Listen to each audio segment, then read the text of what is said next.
Bienvenidos a todos, muchas gracias por estar aquí. Tenemos a tres panelistas excelentes el día de hoy para este webinar. Cada uno hablará por 10 minutos y después procedemos a las preguntas. Les recordamos y les recomendamos que las dejen tanto en el chat o como en el Q&A para que tanto David y yo al final podamos hacerlas más ágilmente. También los panelistas, si pueden, quieren contestar mientras no les toca participar en el chat, también se puede. Entonces, bueno, bienvenidos a todos y permítanme presentar a los tres brevemente. Nuestra primer ponente será la doctora Yolanda Villegas, quien es graduada del Tecnológico de Monterrey y cuenta con una maestría en Derecho Internacional por la EGAP. Ha cursado diplomados en universidades como Cornell, Georgetown, la Sorbonne y Harvard. Completó un doctorado en estudios humanísticos con enfoque en agua y energía y ha publicado 2 libros, uno de ellos sobre explotación de aguas subterráneas profundas y una reforma a la Ley de Aguas Nacionales de México. Después de Yolanda tendremos al doctor José Sarucán, quien es biólogo de formación, autor o coautor de 130 trabajos científicos y 10 libros, entre ellos Las Musas de Darwin, Capital Natural de México, Defensa Legal contra Delitos Ambientales y El Cambio Climático, Causas, Efectos y Soluciones. Fue rector de la UNAM del 89 al 97, fundó el Instituto de Ecología y la CONABIO, de la que fue coordinador nacional, es Premio Nacional de Ciencias y Artes 1990, Premio Tyler por Logro Ambiental 2017, miembro de la Academia Nacional de Ciencias de Estados Unidos y de la Royal Society de Londres.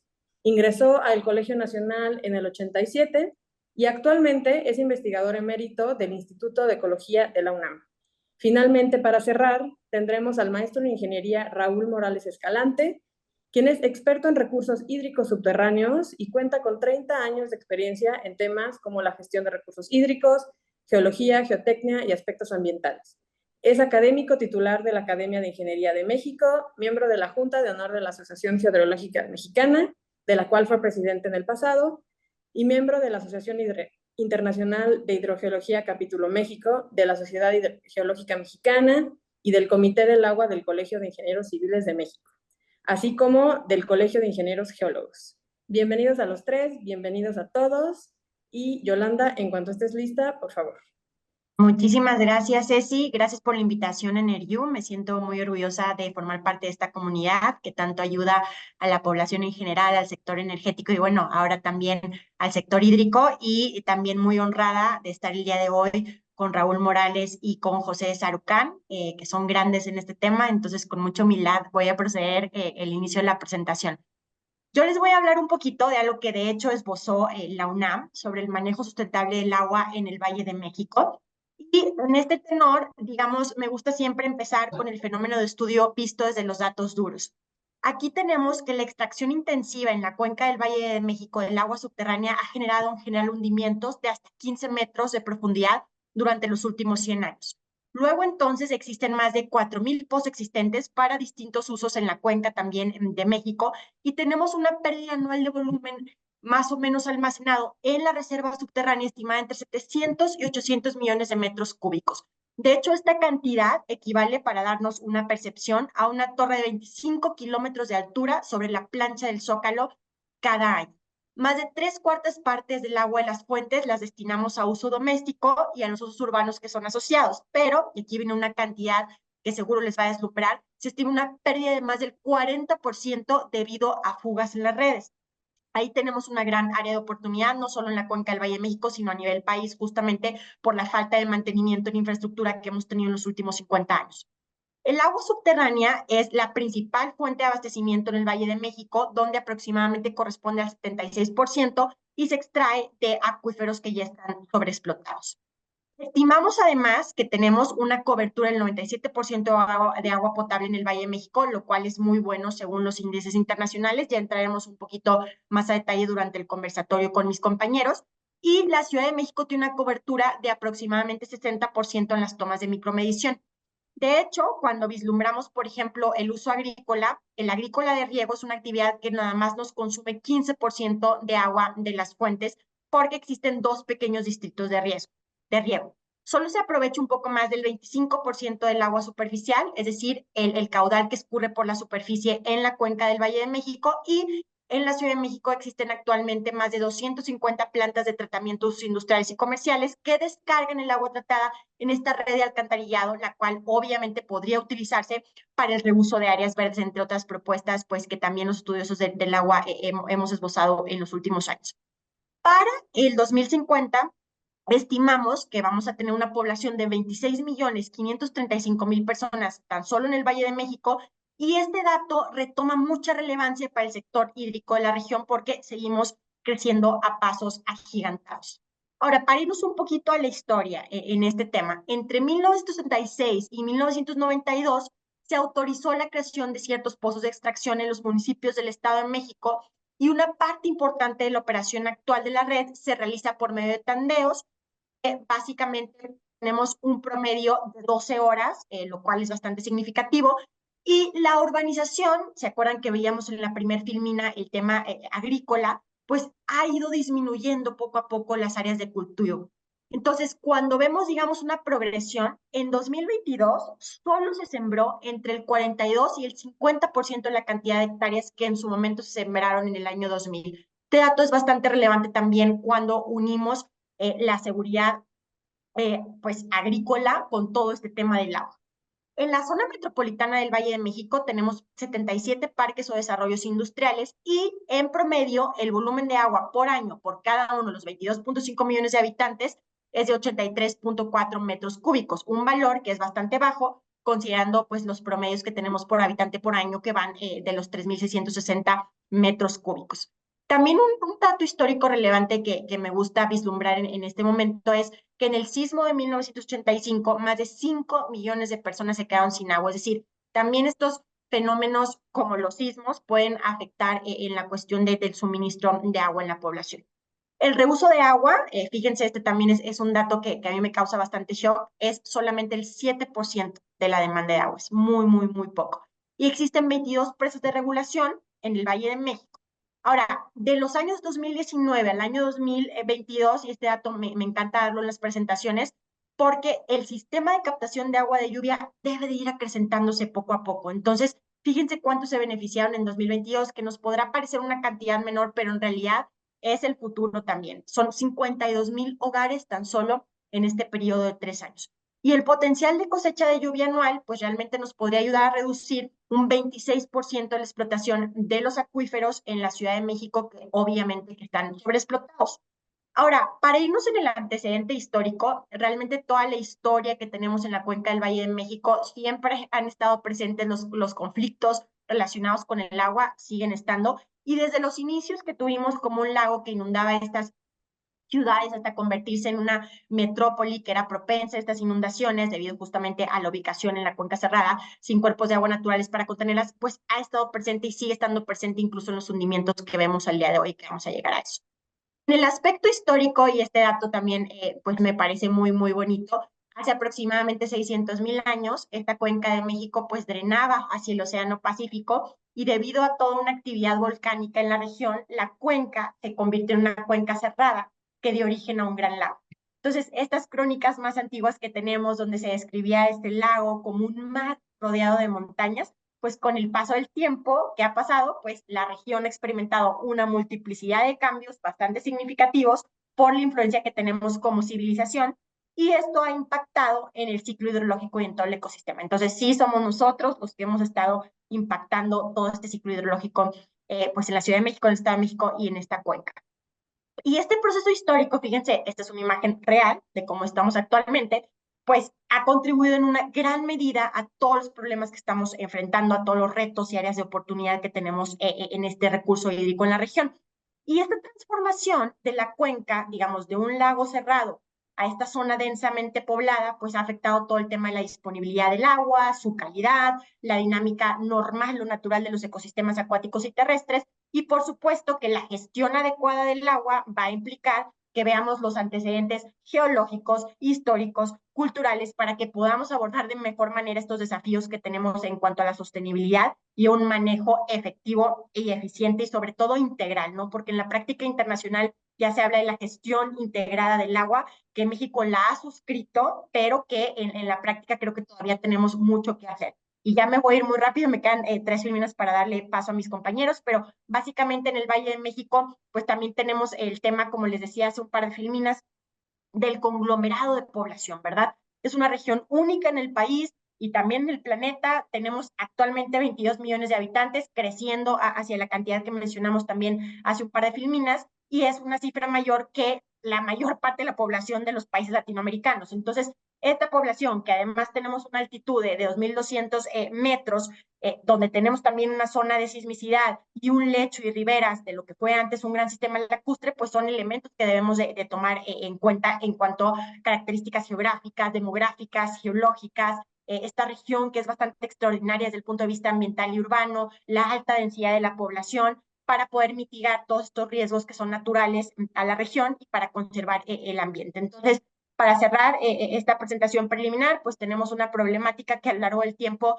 pues realmente se ha ido acrecentando. Hay que aprovechar también manantiales que tenemos cercanos. Hay que también pensar, y que aquí también tenemos un experto en las aguas subterráneas y ultraprofundas, pues ver a qué profundidades tenemos, hacer pisometría sobre el lecho subterráneo y abordar adecuadamente los desafíos recurrentes con opciones que quizás sean fuera de la caja para disminuir la brecha ecológica. Y creo que el gran reto, y con esto cierro, es que logremos que las autoridades de nuestro país y todas las entidades que estén involucradas pues reconozcan la gravedad del fenómeno, ¿no? De la situación que tenemos del ecosistema que estamos viviendo, estos cambios, y establezcamos una alta prioridad en cuanto a la estrategia para enfrentarla. Muchísimas gracias.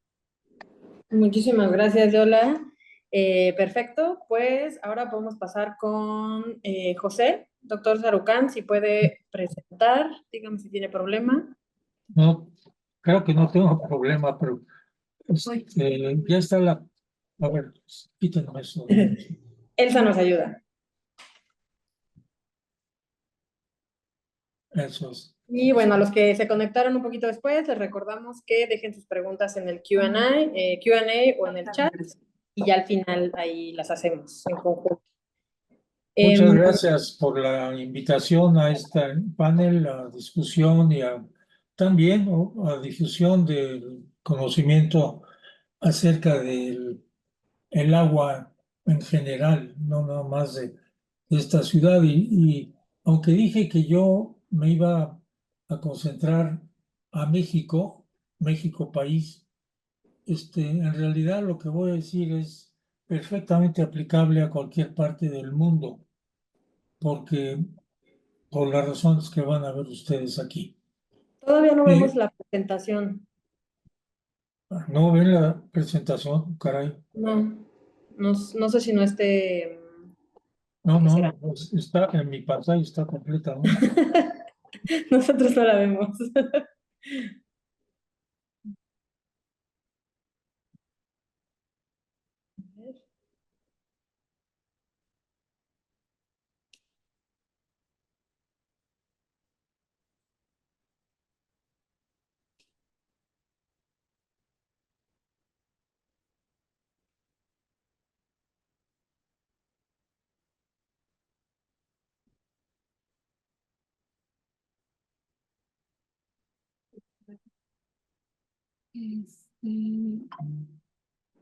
Parece que ya está. ¿Ven ahí la imagen de la... Todavía no. ¿No? Uf, Ok.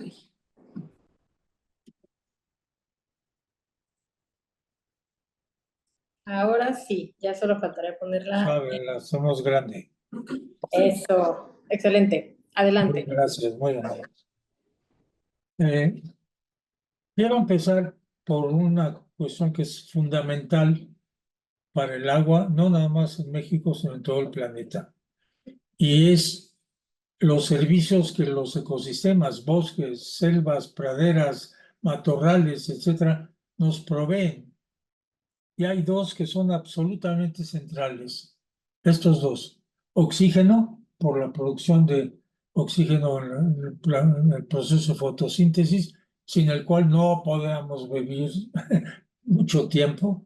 Y ahí es donde está, y no viene de una fábrica en Alaska que está produciendo oxígeno, lo hacen todos los ecosistemas. Y el segundo es agua. Aunque no producen agua, los ecosistemas sí la captan. la captan de la fuente más importante de agua que existe en el planeta, que es la lluvia. Y esta luego va a dar a ríos, a lagos, a manantiales, a depósitos subterráneos muy profundos o no muy profundos, pero el origen es justamente el agua de lluvia que es colectada por los árboles,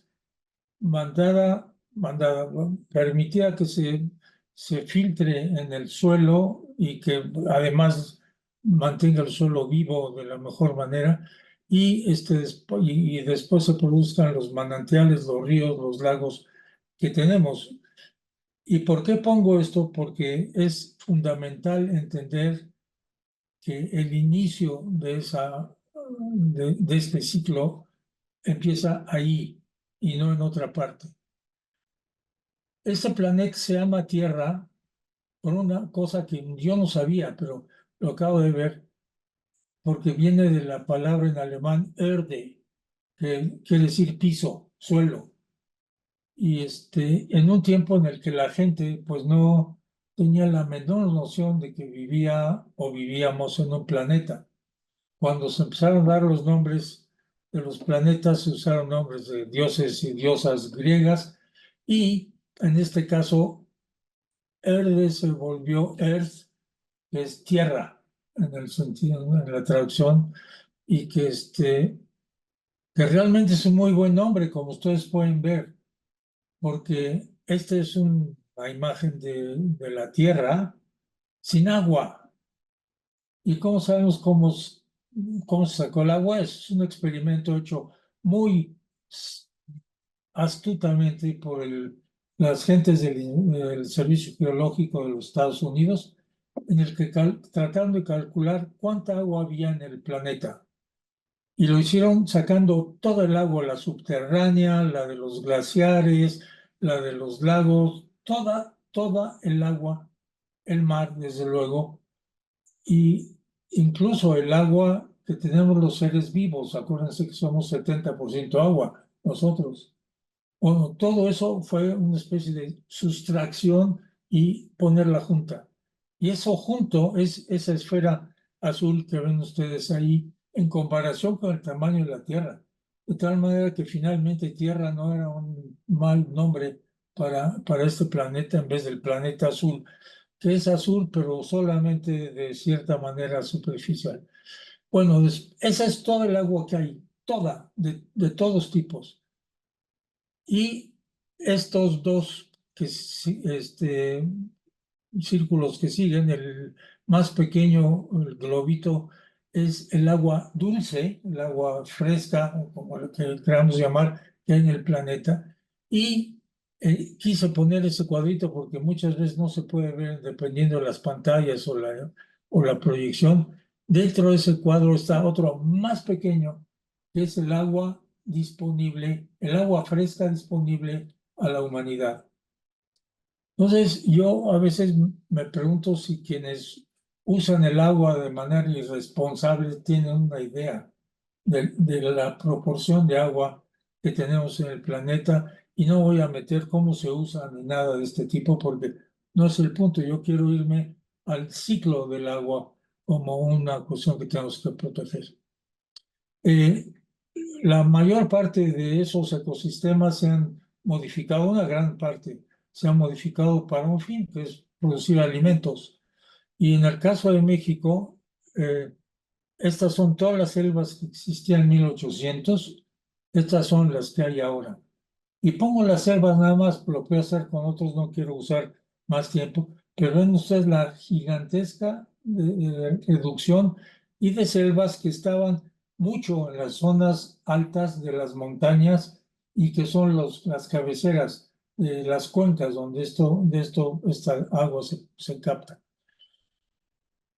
Estos se los pongo porque la fuente más importante de lluvia, o de las más importantes, quizá la segunda después de los vientos alisios, o por ahí, son los huracanes. Y estos son los huracanes. Estamos en medio de lo que yo llamo la estación Pino Suárez del metro, en el caso de los huracanes. Ven por todos lados y claro, nos causan daños, pero también es la única manera que podemos rellenar lagos, ríos, presas, acuíferos profundos, etcétera.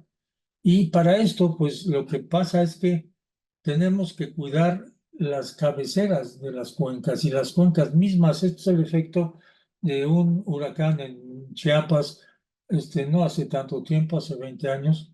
Y ven ustedes lo que pasa cuando esas cabeceras y esas cuencas están profundamente dañadas. Es una pérdida material enorme y quizá la pérdida más seria que no parece notarse porque las casas y los edificios sí se notan y costaron algo, pero el agua, la gente no tiene el mismo sentimiento del costo y del valor enorme del agua que tiene. Y entonces yo termino muy rápido. Yo quise hacer esto muy corto porque con estos dos mensajes, el ciclo del agua, todo el ciclo del agua en el planeta se inicia en las cuencas. Las cuencas son estos sistemas orográficos, geográficos, en los cuales cae agua, sale y después acaban por desembocarse como si fuera un embudo en un río en los mares, básicamente, o en casos en lagos grandes. De manera que me parece que el mensaje más importante que puedo dar aquí es que si no protegemos las cuencas, las nuestras y las de cualquier otra parte, que se protejan para la gente que está ahí, si no protegemos las cuencas y reforestamos o restauramos las cabeceras de las cuencas, que son los lugares más importantes donde las nubes llegan, se deposita el agua empieza a filtrarse y si no hay tal cosa, el agua baja raudamente, en 2 o 3 horas está en el mar, pero arrastrando todo el suelo fértil que se encuentra a su paso, además de todos los daños humanos y de infraestructura que se producen.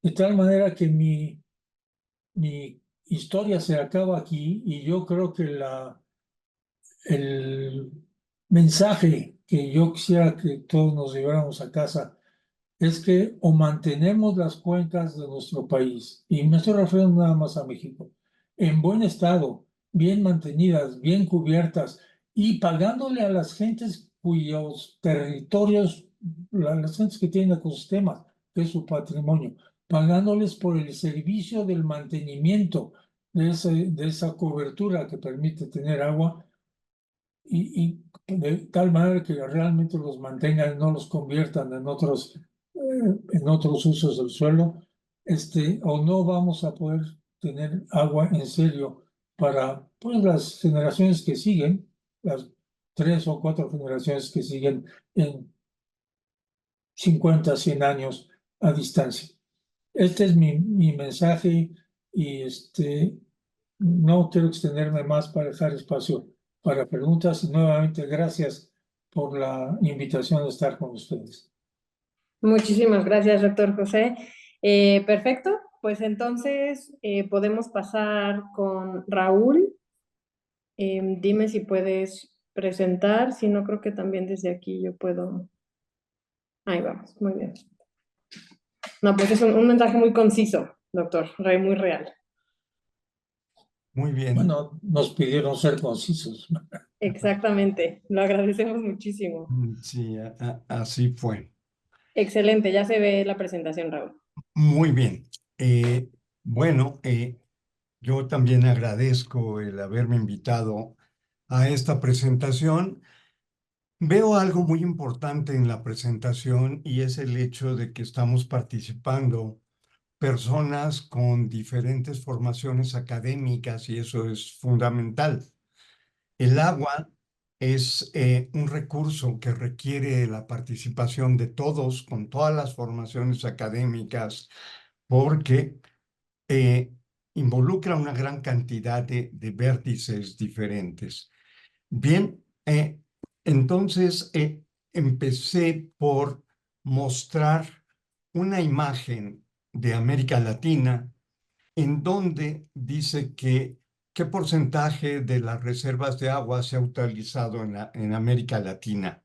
Ustedes pueden ver aquí que Chile y México son los países que más han usado sus reservas de agua subterránea. Bien, voy a enfocarme a México y hablamos de una crisis hídrica en Latinoamérica. Entonces me pregunté qué es una crisis, ¿no? Es en diversos diccionarios encontré que es un cambio negativo, difícil e inestable, que en ocasiones está relacionado con carestía y escasez. Particularmente la crisis ambiental es una situación que afecta al ambiente y particularmente la crisis del agua. Entonces, para esto, yo trataré de tener el tiempo suficiente para hablar acerca de qué originó en nuestro país esta crisis y por qué ha continuado a lo largo del tiempo si tenemos viviéndola ya varias décadas. Y a una respuesta que todos tenemos. ¿Hay soluciones a esta crisis? La realidad es que es imposible establecer soluciones cuando no se conocen las razones por las cuales llegamos a una determinada crisis. Y entonces, en nuestro caso, hay dos factores fundamentales los que han provocado que lleguemos a esta crisis. Uno es natural y está relacionado con la situación que México tiene a nivel mundial. Nos encontramos en la zona donde se encuentra la mayor cantidad de desiertos en el mundo y por esta razón, como pueden ver en este mapa, en 2/3 partes de la República Mexicana llueven menos de 600 milímetros. A lo mejor eso no nos dice mucho, pero si pensamos que en Chiapas hay algunas partes en donde llueven más de 2,000 milímetros, pensar en 600 milímetros no es nada. En San Felipe, Baja California, que se encuentra aquí, llueven 25 milímetros al año.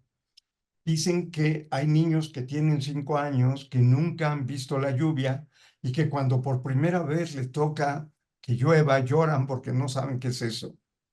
Entonces, así de irregular es la situación climática en nuestro país.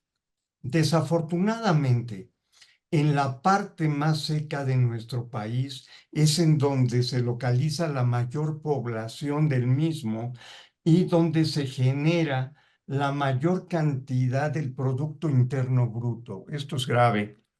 Por supuesto es grave porque en donde necesitamos de más agua, no la tenemos. Y para acabarla de amolar, diríamos en español mexicano, el monitor de sequía pronosticado por Conagua para 2024 manifiesta que estas regiones son las que más se verán afectadas por esta sequía. Bien, eso es de acuerdo a los factores naturales. Ahora, de acuerdo a los factores humanos, ¿cómo hemos contribuido nosotros a lo largo del tiempo? Bueno, por supuesto, el crecimiento poblacional ha sido desmedido y con ello el agrícola y el industrial. Pero no hemos planificado el uso conjunto entre agua superficial y subterránea. Eso es algo muy grave. Otra situación que es una realidad, hemos dado prioridad al uso agrícola que está subsidiado en el costo del agua y de la energía eléctrica y tiene prioridad con respecto al uso público urbano del cual dependemos todos los seres que vivimos en este país.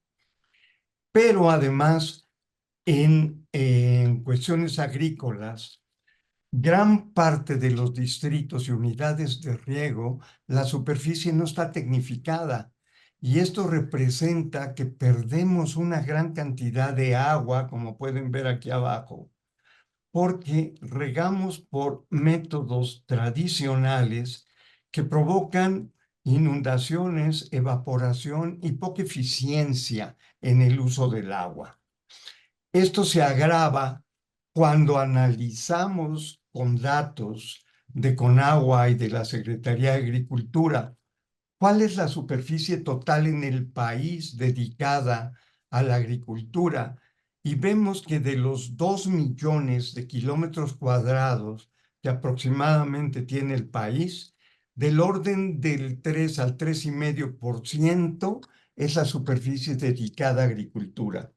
Esto es grave porque nuestro mayor volumen de agua que estamos utilizando, lo utilizamos en una actividad que se lleva a cabo en una superficie muy pequeña con técnicas que deberían ser mejoradas. Aquí en este gráfico ustedes pueden ver en cómo fácilmente se ve cómo se distribuye el uso del agua superficial y subterránea dentro del país. Y en esta gráfica también los colores muestran cómo el color verde predomina sobre todos los demás. Pero además de esto, en los organismos operadores tenemos bajas eficiencias, lo que representa una gran cantidad de fugas. Muchas de las ciudades tienen eficiencias físicas de menos del 60%. Esto es gravísimo, porque no tenemos agua, pero además la estamos tirando. Vi por ahí que el doctor Horacio Ferriz preguntaba si es que esta agua que se fuga pudiera representar la recarga de acuíferos. Para el caso de la Cuenca de México, en muy pocos lugares se puede presentar esto, y en el caso de otras zonas en donde los acuíferos no son libres, es decir, no están en contacto con la atmósfera y están cubiertos por una capa impermeable que puede llegar a 300 metros, es muy difícil realmente que estas fugas, que son demasiado superficiales, puedan llegar a representar una recarga. No quiero decir con esto que no puede existir algunos acuíferos en que sí se dé, cuando el nivel piezométrico es Homero y cuando entre la superficie del terreno o donde están ubicadas las tuberías y el acuífero es muy pequeño, y en esos casos, por supuesto, sí puede haber recarga. Bien, pues hace falta inversión porque mucho de las redes de agua potable alcantarillado han llegado al final de su vida útil. Y algo muy importante, en los organismos operadores están dedicados principalmente por necesidad al mantenimiento y operación de todas las actividades que llevan a cabo. No tienen un departamento de planeación con gente capacitada y dedicada exclusivamente a esta actividad que pueda ayudar a pensar qué podemos hacer para mejorar esta situación. No hay una respuesta rápida a las fugas que puede haber, y entonces eso representa un grave problema. Aquí quiero hacer hincapié en que esto que voy a presentar o que voy a decir viene ocurriendo a lo largo de muchas décadas y que no tengo ninguna tendencia política. Simplemente hago mención de qué está pasando. Hay una grave inconsistencia en el sector, en términos generales, en las dependencias que se dedican al agua, porque, por ejemplo, el sector agrícola se administra en una Secretaría de Estado, y el agua, que es un elemento vital para todos los usuarios, incluyendo al uso agrícola, se maneja en una comisión que no tiene ni el mismo presupuesto ni el mismo peso. Este órgano de gobierno, desde hace décadas, ha sido dirigido por personas elegidas por los gobernantes en turno, con objeto de tener gente de confianza. Pero muchas veces esta gente de confianza no tiene el perfil ni la experiencia para resolver los graves problemas hídricos que existen en el país. Y estas personas, pues, son seleccionadas y tienen que seguir instrucciones, aunque por lógica ellos vean que no son aceptadas. Las instituciones vinculadas con el agua, además, han visto reducido su presupuesto y su personal cada, cada vez que va avanzando el tiempo. Y eso lo vuelve grave doblemente, porque además de no tener personal capacitado, el que existía y que había aprendido a lo largo del tiempo, ha tenido que renunciar por muchísimas razones. No hay un trabajo integrado dentro de estas instituciones porque hay un divorcio entre ellos. Y entonces el área administrativa no le comunica al área técnica y eso tiene muchas consecuencias negativas para México, entre otras, en que contemos con un registro público de derechos de agua que no es confiable. Pero también los seres humanos, el sector social, hemos intervenido de una manera importantísima en esto. Nos hemos convertido en gente indiferente. Por ejemplo, cuando se empezó a hablar del cambio climático, hace varias decenas de años, lo oíamos tanto en las noticias que se volvió para nosotros una noticia normal a la cual ya no le hacíamos caso y seguíamos usando la misma cantidad de agua que usamos sin tomar ninguna precaución.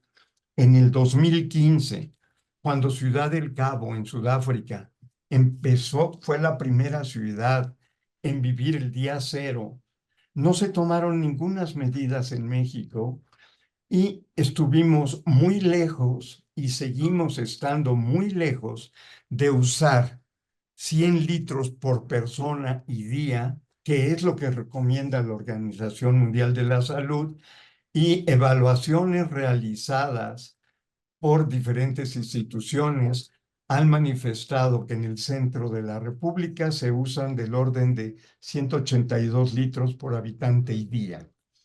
Cuando este problema llegó a Monterrey hace 2 años y se tuvieron serios problemas de abastecimiento, aún durante esta época, había zonas de la ciudad en donde las personas usaban alrededor de 300 litros por habitante y día. Ahora, afortunadamente, ha llovido. Tlaloc se portó muy bien con nosotros. No sé si en el norte también sea Tlaloc, pero bueno, en Yucatán es Xac, aquí es Tlaloc, en el norte probablemente lo sea. Y entonces, lo que sí es cierto es que tenemos tiempo para planificar, me refiero a Monterrey, y evitar otra crisis. Para junio del 2024, SACMEX, el sistema de agua que maneja el agua en la Ciudad de México, y la Comisión del Agua del Estado de México, ya estaban programando importantes recursos porque el sistema Cutzamala, sus presas tenían menos del 38% de la capacidad. Afortunadamente, nuevamente, las lluvias nos han salvado parcialmente. Pero ¿qué vamos a hacer ahora? ¿Cómo puede ayudar la sociedad? Son preguntas importantes. ¿Hay soluciones a esto? Es importante. Bueno, hablando del medio natural, hay cosas que no podemos cambiar. Por ejemplo, la mala distribución de la lluvia y del agua superficial en el país es algo que no podemos cambiar, es algo que está dado, y mientras mientras la República Mexicana siga estando en el mismo lugar, seguiremos teniendo 3/4 partes del país en donde llueve muy poco y en donde grandes extensiones tienen clima árido y semiárido. Estos cambios de clima han afectado al mundo y a México porque generan muy prolongados periodos de sequía, alternados con pequeños, reducidos periodos de grandes lluvias que no aprovechamos.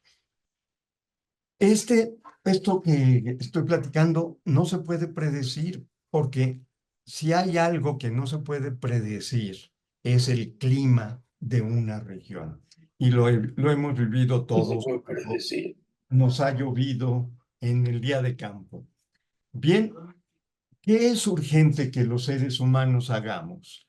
Pues prepararnos para enfrentar esta situación, tener un cambio importante en la manera de organizarnos para realizar acciones a corto plazo que aseguren que los seres humanos tengamos disponibilidad de agua, no pensar que la lluvia es la que nos va a salvar, que no continúe la manipulación del organismo rector, y que conste que no quiero decir nombres, del agua por parte de los gobernantes, evitar que la lucha para conservar el control político continúe llevando a tomar acciones que debiliten a las instituciones.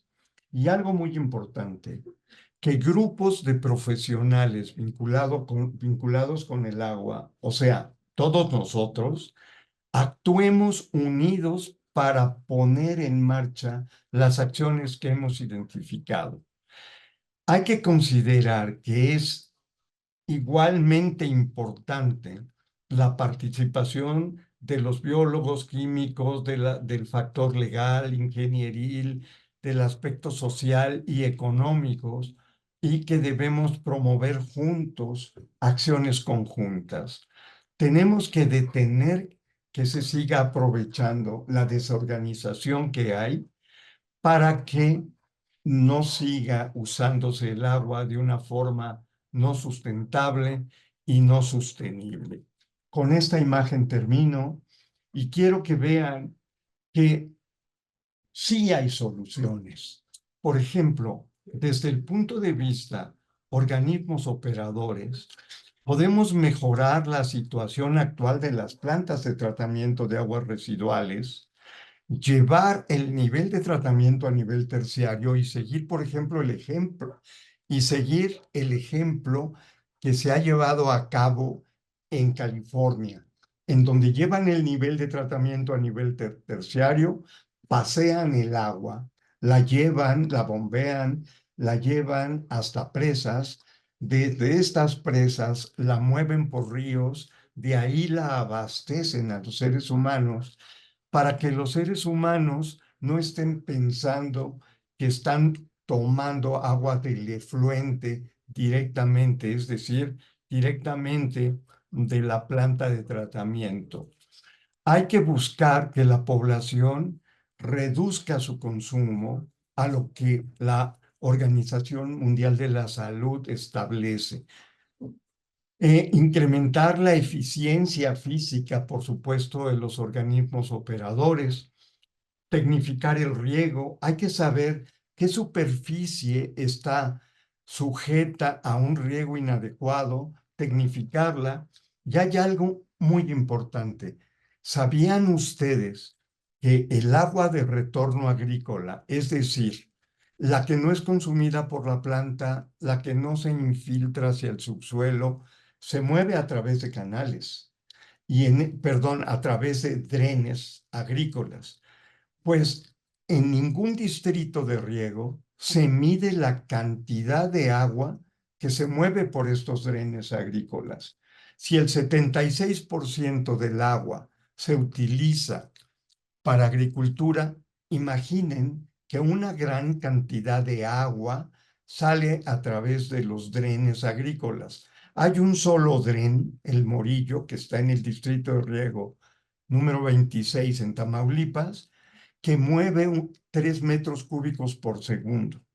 ¿Se imaginan ustedes esa cantidad. Pues bien, es muy importante tomarlo en cuenta porque esa agua se podría tratar para volverla a usar en el riego y que se dejara de usar para el riego agua de primer uso. Me refiero al agua de pozos y al agua de corrientes superficiales. Hay mucho que hacer, definitivamente, pero lo tenemos que hacer. Y pienso que este es el momento de llevarlo a cabo. Gracias. Muchísimas gracias, Raúl. Este último slide está interesante. Tenemos un par de preguntas. Hay una enfocada en particular para el doctor Sarucán, que dice, en zonas como la Ciudad de México, donde las zonas de recarga al acuífero han sido cubiertas por la infraestructura habitacional, ¿qué se puede hacer a corto y mediano plazo? Aunado a esto, a mí me gustaría añadir que yo he visto algunos ahí como, no anuncios, pero de que quieren reabrir ciertos ríos, no sé si esté relacionado, en la Ciudad de México. Entonces, bueno, doctor Sarucán, ¿qué opina de esta pregunta?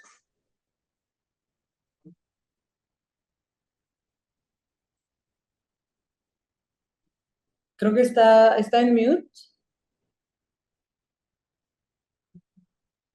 Como Listo. verán, yo no soy un gran experto en esto, pero lo que quise decir en ese momento es que regreso al mensaje final de lo que presenté, y es que la Ciudad de México tiene hacia la parte sur y poniente de la ciudad una cadena importante de montañas que algunas tenían muchos más bosques de los que tienen ahora y que algunos otros se han cortado y se han urbanizado, cosa que no debería ocurrir, y debería haber una norma que prohibiese la afectación a las zonas que realmente recargan el agua y que se van a los acuíferos de la Ciudad de México, porque hay diferencias muy grandes. En el norte de la Ciudad de México llueve como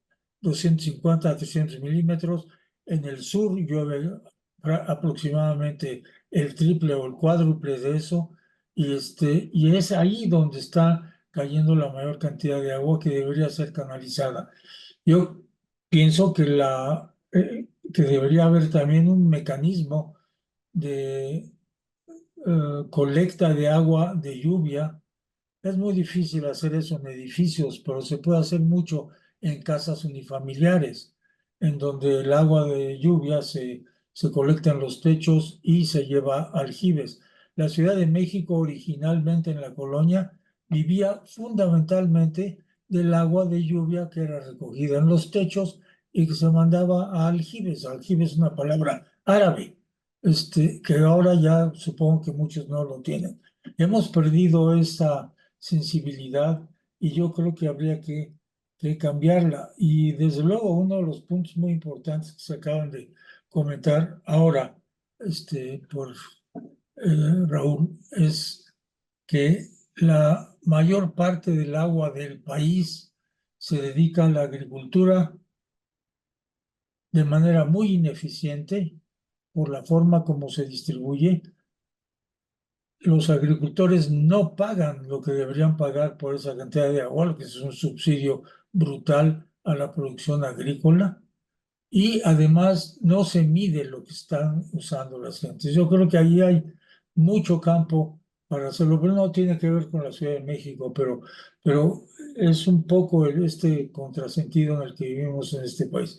Pero en la Ciudad de México sí se podría, en muchas áreas, hacer colecta de agua de lluvia, llevarla a cisternas o aljibes, como les quieran llamar, y tener ahí un depósito que podría servir, si no no potable para uso doméstico, pero en muchos casos sí podría ser, sí, para muchos usos que tienen que ver con el uso en regaderas, en excusados, etcétera, que no son cuestiones de consumo humano.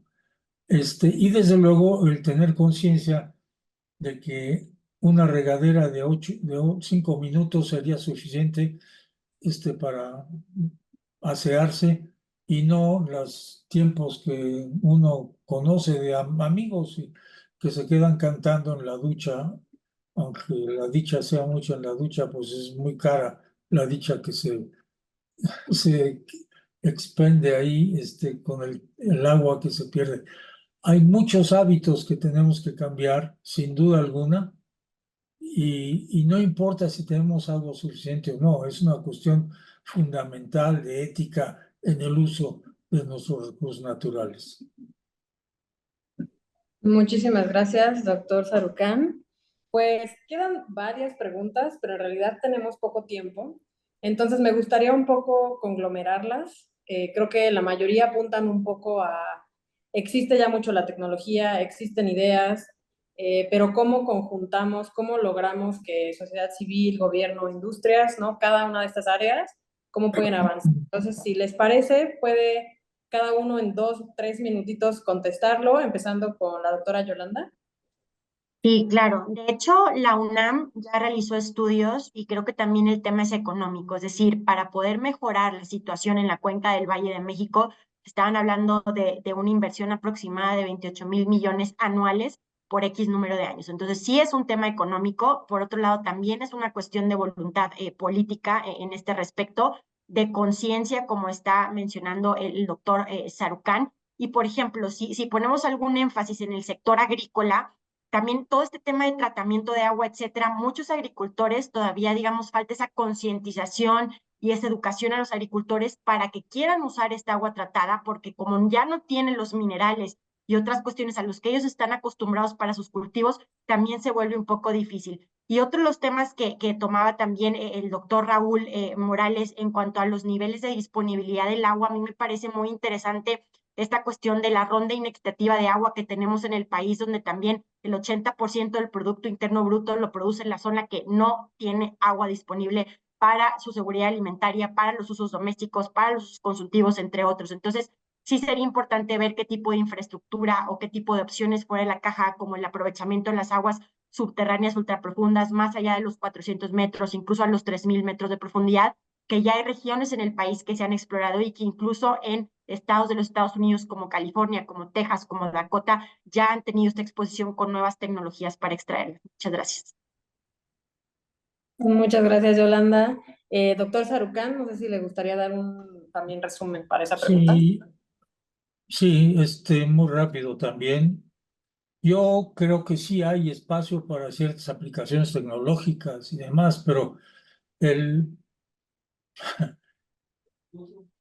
la herramienta más importante en esto es la convicción de la gente, de cada uno de nosotros, a que tenemos que tener un uso mucho más sensato, mucho más racional de este elemento del agua y que tenemos que cambiar una serie de formas de hacerlo, de usarla.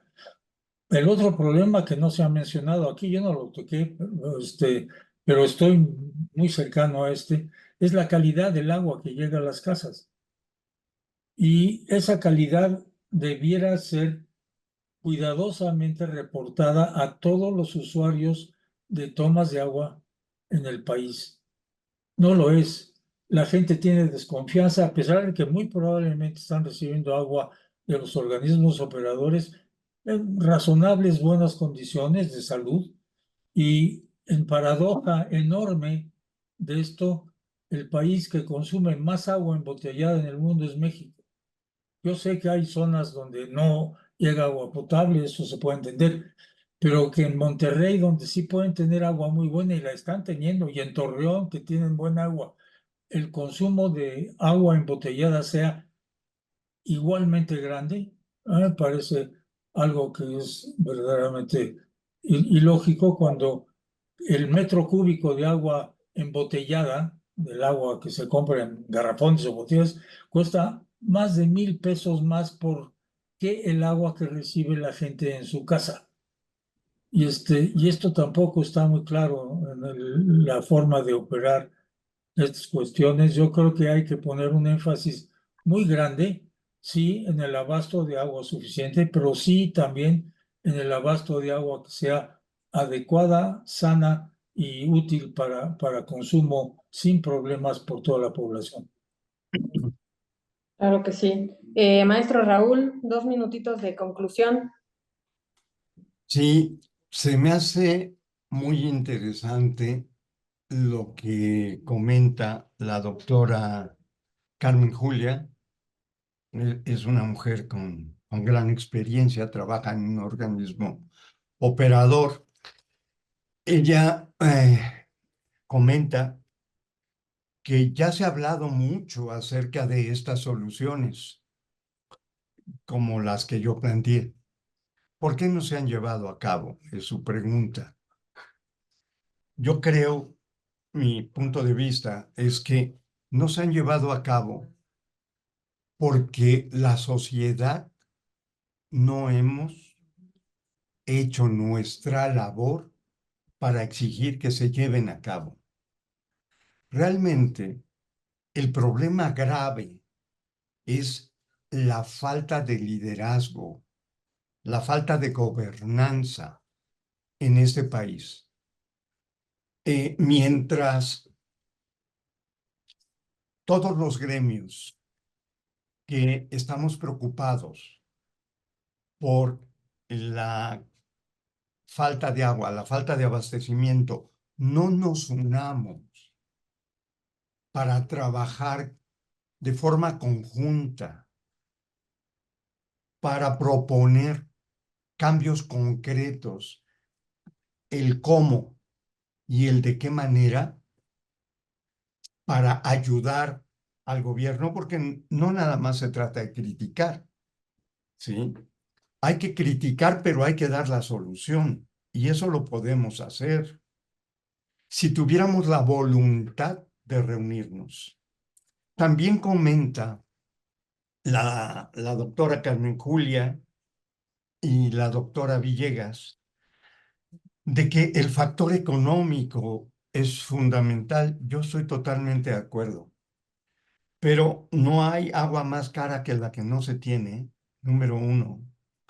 Y número dos, aplicamos mal nuestro presupuesto, y me refiero nuestro al del país. Pensamos, por ejemplo, en que podemos llevar agua de una región muy distante a otra. Eso cuesta muchísimo dinero, tanto en construcción como en mantenimiento, como en problemas de fugas hechas a propósito. No me gusta la palabra huachicoleo. Entonces, dinero hay. Sí hay suficiente dinero para llevar a cabo programas por cuencas. Lo que comentaba también la doctora Villegas acerca de los acuíferos ultraprofundos. Es muy cierto, pueden existir, pero requieren de estudios para determinar que a esa profundidad X, 4,000, 5,000 metros, puede existir agua, ese acuífero tenga forma de estar recargado y que el agua sea de buena calidad. Monterrey, por ejemplo, tiene muchísimos pozos de entre 1,000 y 1,800 metros, pero se han hecho estudios muy detallados y han mostrado que la deformación de las rocas, con estudios geológicos de muchísimo detalle, llevan a tener agua de excelente calidad, y entonces ahí vale la pena invertir. Necesitamos esos estudios previos para realizar inversiones adecuadas y no perder el supuesto poco dinero que tenemos. Muy cierto, Raúl. Pues con esto concluiríamos. Tenemos muchas preguntas, por supuesto, todavía, pero ya no hay tiempo y bueno, esto se agendó de 1 a 2, entonces por el respeto a todos, Lo finalizamos aquí, agradecemos muchísimo. De conclusión, pues nos llevamos que tenemos que trabajar más en conjunto, que no olvidemos el poder de cada uno, ¿no? Seremos solo uno, pero juntos somos muchos, entonces hay que tomarnos en serio cómo utilizamos el agua y hacer todo lo que podamos desde nuestra trinchera, ¿no? Ya sea que somos científicos, que estamos en gobierno, que somos quienes cuidan la casa, lo que sea. Entonces, bueno, cierro aquí, les comparto este QR, vamos a tener un curso de crisis hídrica en Latinoamérica de Energy que empieza este viernes, por si alguno está interesado. Y de nuevo, muchísimas gracias a nuestros panelistas. De nuevo, es un honor tenerlos aquí y escucharlos. Y muchísimas gracias. No sé si tiene un último comentario nuestro Raúl. Sí, Adelante. los gremios tenemos que trabajar juntos. Esa es la Correcto. solución. Estamos todos separados. Hay una lucha de egos tan grande que no nos permite trabajar juntos. Tenemos que hacerlo a un lado. Súper cierto. Sí, creo que aplica en tantos países también, ¿no? En tantos gremios y en tantas situaciones. Entonces, de nuevo, muchísimas gracias. Los vemos en nuestro siguiente webinar, que no sabemos cuándo será, pero los mantendremos informados. Y pues que tengan una muy bonita tarde. Y de nuevo, muchísimas gracias. Gracias por la invitación y gracias para los colegas por este trabajo. Igualmente, muchas gracias a todos. Encantado de conocerlos. Hay que hacer muchos más. Gracias, hasta pronto. Nos vemos. Gracias.